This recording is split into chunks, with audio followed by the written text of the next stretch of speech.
महाराज की जय। ईमान उस रास्ते से गुजर रहे थे, रोने की आवाज़ सुनकर चले गए नज़दीक। देखा कि दाएं बाएं आगे पीछे कोई ने बच्चे को घर ले जाकर के पालन पोषण किया। उस बच्चे का नाम कबीर दिया गया।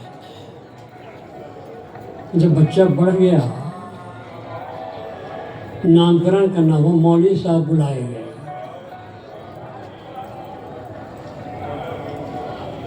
जब पत्ता पलटा तो नाम आया कबीर। मेरे दोस्तों, मित्रों, साथियों, कबीर का अर्थ महान है। मौलवी साहब को कबीर नाम देना अच्छा नहीं लगा। फिर पत्ता पलटा, नाम कोनो दूसरा आ जाए। तो जितने बार पत्ते पलटे उनका नाम आया कबीर। तो मौलवी साहब सोचना पड़ गया, लगता है इस बच्चे का नाम कबीर देना ही पड़ेगा। ये संस्कार लेकर ही आया है। और अगर कबीर का अर्थ महान है तो क्या महानता छिपी है उनकी? चाहे जिस किसी मतपंथ का व्यक्ति होगा, कबीर की याद जरूर करता है, जरूर करता है। जब तक उनका व्याख्यान चल रहा है तो कबीर की वाणी का पुट जरूर देगा। कुछ लिखना शुरू करेगा तो कबीर की याद जरूर करेगा। ऐसे थे कबीर। उसके अनुयायी हम लोग हैं। किसी व्यक्ति के माँ बाप का पता लग जाने से, जैसे हमारा ही, हमारे माँ बाप को पता है, आप पूछो हम बता देंगे हमने क्या किया। हम तो कुछ नहीं कर पाए। लेकिन कबीर साहब ने जो गरिमा पेश किया, मैं क्या पूरी दुनिया प्रभावित है। और प्रभावित तो होना ही पड़ता, उनका व्यक्तित्व प्रभावित कर ले जाता है। जो नाम में, ज्ञान में, आचरण में अपने व्यक्तित्व थे, अद्भुत थे, अनोखे थे, महान थे, वे हैं गुरुवर कबीर। गुरुदेव श्री रविदास साहब जी की कविता है। मेरा एक निवेदन है आप लोगों से। निवेदन यह है कि गुरुवर श्री रविदास साहब जी की जो कविताएं हैं, जो पारक प्रकाश में प्रकाशित है, उसको सारी कविताओं को संकलित कर दें हृदय के गीत में। हर व्यक्ति को चाहिए वो पुस्तक ले में पढ़े, कविता पाठ करें, विभिन्न विषयों पर सब है वो। तो मैं श्री रविदास साहब ने जो कविता कही है, लिखी है, वो मैं प्रस्तुत किए जा रहा हूँ। किस आंचल में जन्म लिए तुम कोई पता नहीं पाया, किस आंचल में जन्म लिए तुम कोई पता नहीं पाया। पालन पोषण हुआ जहाँ पर पर्णकुटी की थी छाया। सब विधि से लाचार रहे तुम दुनिया की नजरों में, पर तुम तेरे साथ रहे या फैल गई खबरों में। थे अनेक जन्मों के संचित भवक पड़े जीवन में, थे अनेक जन्मों के संचित भवक पड़े जीवन में। चकित रह गए मुल्ला पंडित देख लहर जन जन में।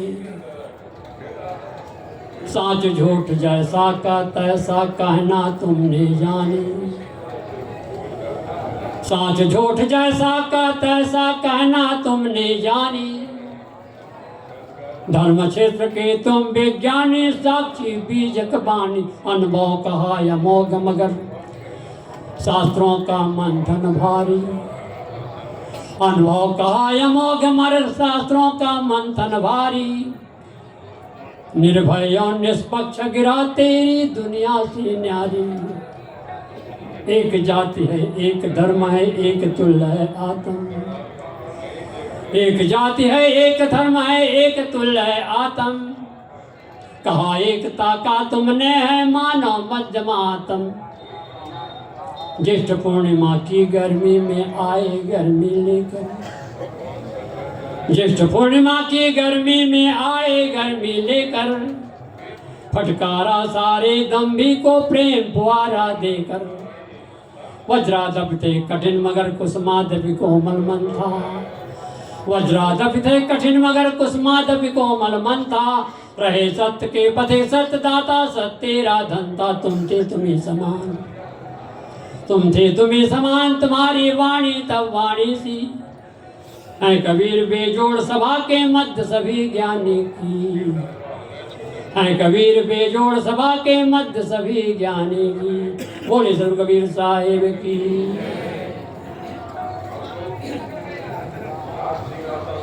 कबीर साहब संत थे और संत ही नहीं, संतों में शिरोमणि थे। संत तो वैसे बहुत हुए हैं, लेकिन अगर शिरोमणि का बाद अगर मिले तो गुरुवर कबीर हो। क्यों? इतना खुलासा निर्णय। परसों मैंने कविता प्रस्तुत की थी, आप सुने होंगे, सत्य का संदेश तुम जब खो दिए, कर सका कोई नहीं वैसा किए हो तुम, मुलाजे में न करना बात सीखी, कह दिया सच सच भले ही लगे थी। वो हिंदू है कि मुसलमान है कि ईसाई है, क्या है? मानव थे, मानव हैं। और जितने भी महापुरुषों के नाम लिए जाते, चाहे राम कृष्ण बुद्ध महावीर ईसा मोहम्मद कन्फ्यूशियस लागे सुकरात, सब मानव हैं। कबीर साहब मानव ही नहीं, मानव थे। वो हिंदू मुसलमान से तो हम बना लेते बीच में भाई, हिंदू घर में पैदा अपने आप हिंदू कहलाता है, मुसलमान के घर पैदा अपने आप मुसलमान कहलाता है, ईसाई घर पैदा अपने आप ईसाई कहलाता है। हिंदू मुसलमान सिख से बाद में मानते हैं, पहले तुम मानव थे, मानव हो और मानव रहोगे। मानुष तेरा कभी कभी पूरा कर दिया करो, आपको बोल जाता हूँ, मानुष तेरा गुण। तो मानवीय शक्ति को जो व्यक्ति जागरण कर ले जाता है, दुनिया का महानतम व्यक्ति उनका नंबर तो हो ही जाता है। इन महापुरुषों ने मानव तू है सबसे महान, तेरी प्रज्ञा रवि किरणों से है बने पेश असुरीश, सब शास्त्र वेद मत पंथ कला कौशल का तू ही है महीश, तू ही प्रकृति का अन्वेषक, तू विज्ञानी विज्ञान खान, मानव तू है सबसे महान, मानव तू है सबसे महान। मानव से बढ़ के दुनिया में कोई हो भी नहीं सकता, बिल्कुल गर्व का विषय है। लेकिन ये भी जानो आप, इस दुनिया का गैर गुजरा प्राणी तो मानव है। अरे वाह, अभी आप प्रशंसा कर रहे थे, फिर कहते हैं गैर गुजरा मानव है। चोरी वही करता है, डाका वही डालता है, झूठी गवाही वही देता है, सारे को क्रम मनुष्य करता है। तो मानवीय गुणों से करोड़ों कोस दूर है, मानव कहलाने का कई वो है। मानुष हो के नाम हुआ मुँह सुधा कर। तो कबीर साहब मानव नहीं मानव था। बात आती है, ये हमारे गुरुजन जो बैठे मंच पर, विरक्त है कि गृहस्थ है? बताओ, विरक्त है ना? आप लोग प्रभुत्व लोग यहाँ बैठे हैं, भारत के कोने कोने से दूर दराज से आए हुए हैं आप लोग। किसी विद्वान ने आज तक कहा कि कबीर साहब बाल ब्रह्मचारी व्रत संत थे? बता दो किसी। छोटी कक्षाओं से लेकर के बड़ी कक्षाओं तक मैंने कई पुस्तकें पढ़ी है, देखी है, विद्वानों की पुस्तकें मैंने पढ़ी, उनके विचार पढ़े देखे। कबीर गृहस्थ थे, लोई नाम की पत्नी थी, कमाल का मन उनके बच्चे थे, ये सब लिखा गया। और कबीर साहब की जितने भी साधक हैं, चाहे भक्त हो चाहे संत हो, चाहे कबीर साहब से जुड़े दामा खेड़ा करसियां पार की समाज,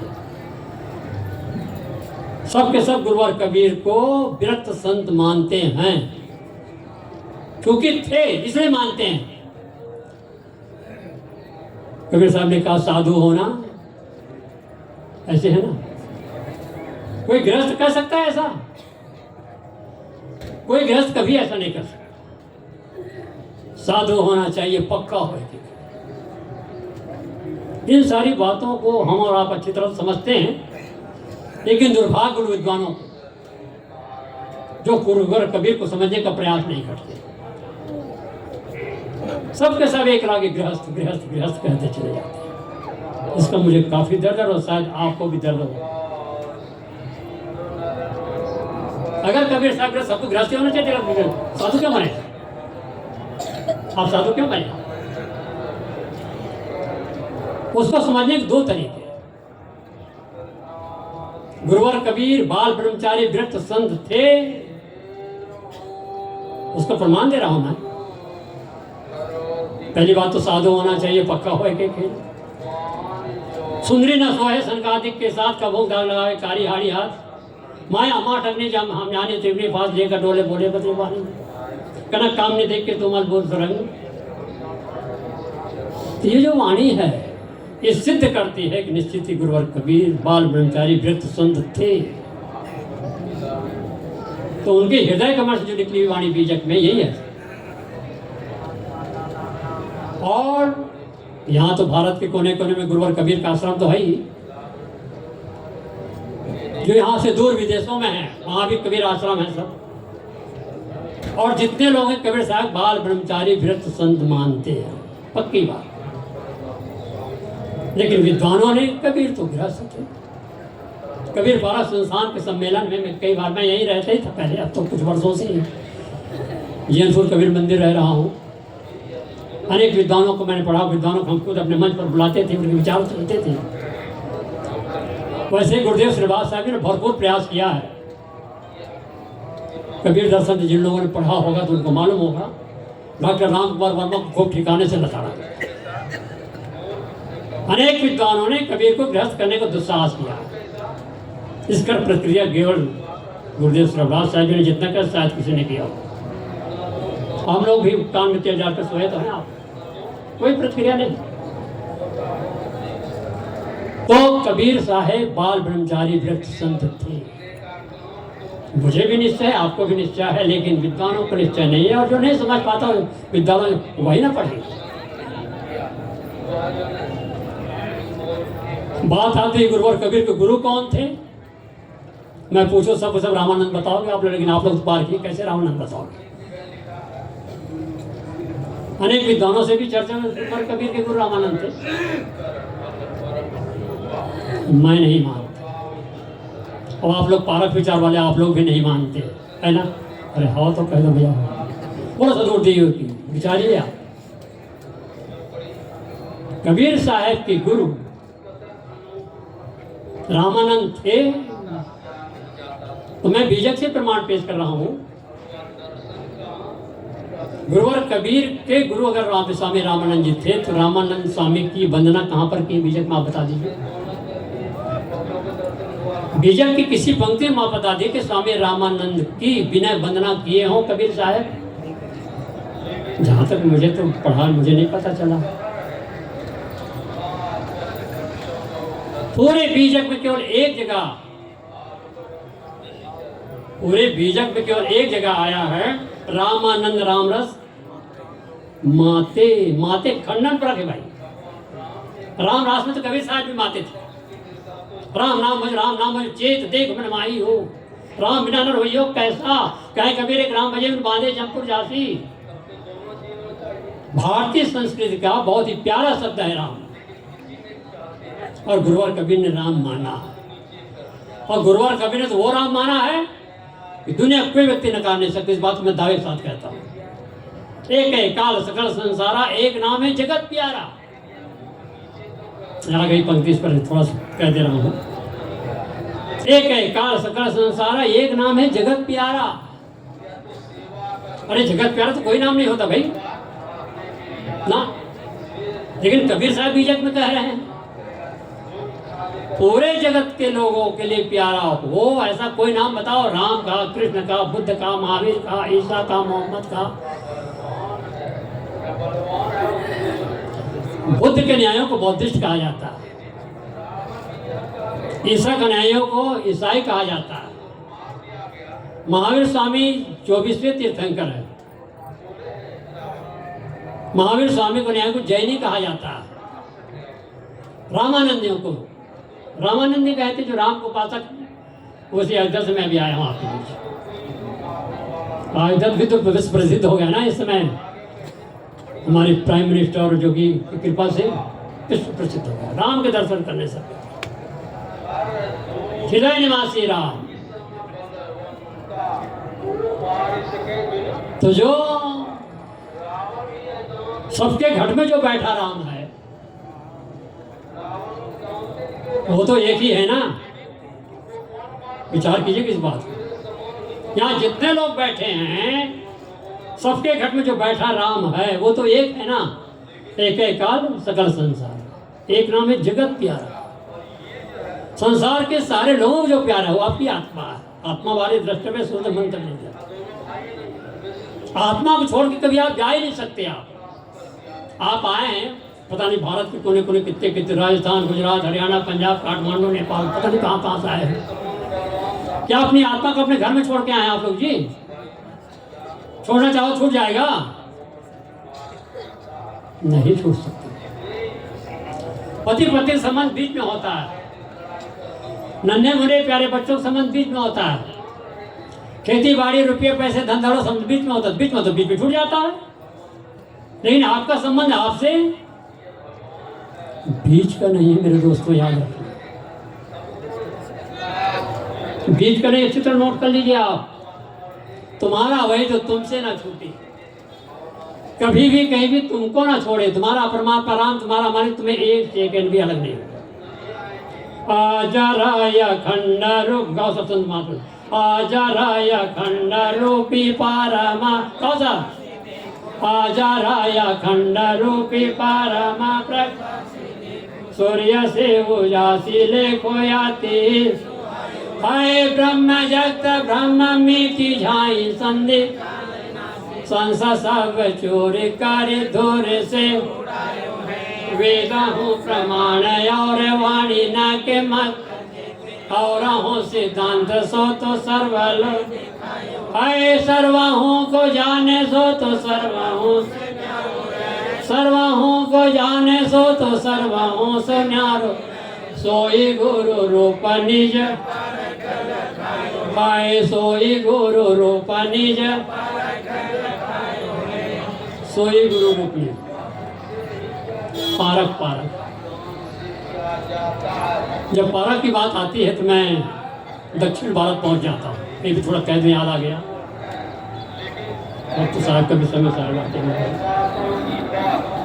कह देता हूँ। 2001 में मैं भ्रमण करने चला गया था थोड़ा देशाटन में। लौटते समय पूना आश्रम में ठहरा, एक रात ठहरा, 2 रात रहा। तीसरे दिन में वहाँ से बम्बई आ रहा था।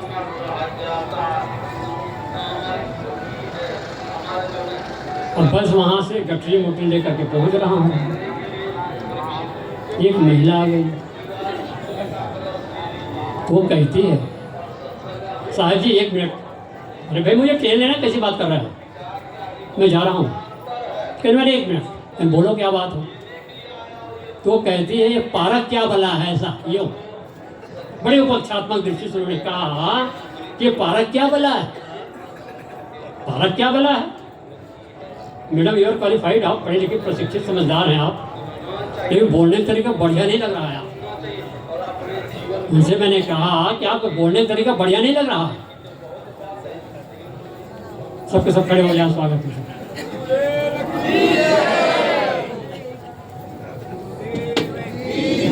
बोले सदगुरुदेव की।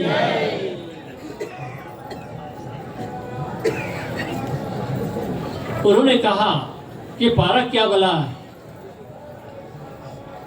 मैंने कहा मैडम आप बोलने का तरीका बढ़िया नहीं है। कहीं क्या हो गया? अरे श्री अभिलाष है, आपकी भी बपौती है, हर व्यक्ति की मानव मात्र की बपौती करिए कैसे? जब किसी दुकान में जाती हो दैनिक जीवन से संबंधित कोई वस्तु खरीदने के लिए, दैनिक जीवन से संबंधित कोई वस्तु खरीदने दुकान में जाती हो तो क्या दुकानदार जैसा कहता है मान लेती हो? उसमें जांच पड़ताल नहीं करती, छानबीन नहीं करती? करती हूँ। तो खुद कह रहे उसी वजह में पारक का, तो खुद कह रही है। मैं कह ले आपके मुख से भी पारक शब्द निकल रहा है। कहीं पारक आपका मूल स्वर। अगर कोई मुझसे पूछे कि गुरुवर कबीर का सिद्धांत क्या है, तो मैं तो एक ही वाक्य में उत्तर, गुरुवर कबीर पारक सिद्धांत, परखो परखो परखो। और गुरुवर कबीर की पंक्ति याद करता हूँ, सुनिए सबकी बातों को सुनो और निर्णय करने की क्षमता खुद रखो। ये गुरुवर कबीर का संदेश है। किसी कहने पर मान ना जाओ, आपकी विवेक शक्ति जागृत होनी चाहिए। आप हैं कुछ, मैं तो कुछ भी नहीं हूं। अरे महात्मा ना, आप सब कुछ हो, लेकिन चेतना समझने का प्रयास करें। फिर साहब जी विराजमान है मंच पर, एक कविता का तर्कवाणी बना लेना चाहूंगा। सत्य का जिज्ञासु सत्य के वास्ते दर दर भटकता, सत्य का जिज्ञासु सत्य के वास्ते दर दर भटकता, भूल जाता जग विपिन में विविध विषयों में अटकता, सूर्य की द्युति रश्मियों में, चांद की मोहक विभा में, सुन के इस अंतहीन 10 दिशाओं निस दिवा में, उच्चतम हिमगिर शिखर पर, गहनतम दद की तली में, निबिड़तम वन कुंज में, वो सरलतम जग की गली में, खोज कर वह हार जाता पर न मिलता सत्य उसको, खोज कर वह हार जाता पर न मिलता सत्य उसको, खोज करके आज तक भी मिल सका है सत्य किसको। सत्य हो प्रिय कर सुखद हो और सत्तर सत्य अपना, वह पदार्थ पृथक कहाँ है जिसकी मिलने की कल्पना। वह तुम ही हो नित्य चेतन ज्ञान का अविचल खजाना, नित्य सत्य स्वरूप का स्मरण ही है मात्र पाना। नित्य सत्य स्वरूप में अड़चन तुम्हें विश्राम होगा, आप तक काम या काम हो संसार से आराम होगा, आप तक काम या काम हो संसार से आराम होगा। बोलिए सदगुरुदेव की। बड़ी शालीनता और शिष्टता का परिचय देते हुए शांत वातावरण बना करके आपने मेरी बातों को ध्यान से सुना है, लेकिन बहुत बहुत आप प्रशंसा के पात्र है। मैं आप सबका आभार मानता हूँ। मेरे साथ अपनी वाणी को विराम देता हूँ। बोलिए सदगुरुदेव की। हेलो, अभी